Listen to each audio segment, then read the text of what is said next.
विजयजी, खूप मोठं काम केलेलं आहे तुम्ही. खरोखरच तुम्ही जर तिथे नसतात तर कदाचित त्या तरुणीचा जीव सुद्धा गेला असता. पण काल नेमकं काय घडलं तिथे?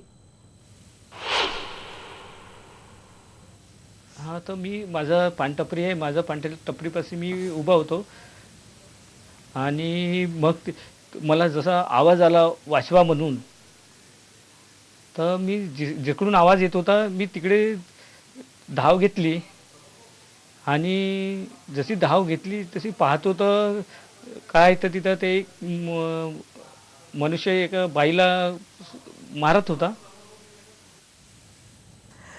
त्या मारताना त्या तरुणाला तुम्ही पाहिलेलं आहे गावंडे, पण त्यानंतर नेमकं तुम्ही काय केलं? कसं त्याला पकडलं? काय झालं नेमकं त्यानंतर? मग मला माझ्याजवळ काही असं वाटलं नाही, का माझ्याजवळ म्हणजे काहीच नव्हतं. म्हणजे विचार करत होतो का का घेऊ का नाही असं. मग मी अजून परत दुसऱ्या इकडे गेलो आणि तिकडून मी ना लठ आणला आणि सीधा त्याच्यावर हल्ला केला. तर मग तो जसा त्याला काडी मारली तर तो पडला खालतं. जसा पडला तर तसा मी त्यांना मागून असं पकडून त्याला असं दाबून ठेवलं.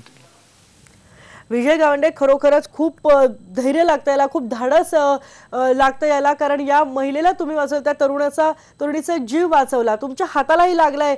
पण त्या तरुणाच्या हातात चाकू होता, ज्यानं तो त्या मुलीवर वार करत होता. त्याला धरताना तुम्हाला तुमच्या घरच्यांची काळजी नाही वाटली? हो, काळजी तर होती. माझे मित्र होते माझ्या संग. थोडे मित्रांनी मदत केली मला. हां, हां. काळजी तर वाटलीच असेल नक्कीच. रस्त्यावर असे अपघात नेहमी होत असतात, तरुणींवर हल्ले होत असतात, पण लोक यामध्ये पडत नाहीत. पण तुम्ही मात्र सगळं धाडस एकवटलत आणि तिथे त्या मुलीचा जीव वाचवला. काय वाटलं नेमकं तुम्हाला असं करताना?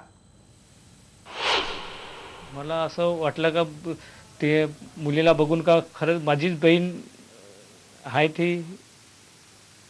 असं वाटलं का नाही आपलीच बहिणीला कुणी दुखापत करून राहिलं, असं वाटलं ना आणि धावून गेलो.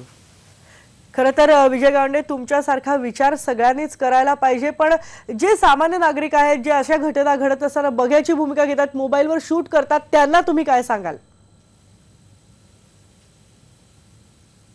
नाही, लोकांनी धावून गेलं पाहिजे, मदत केली पाहिजे एकमेकाला.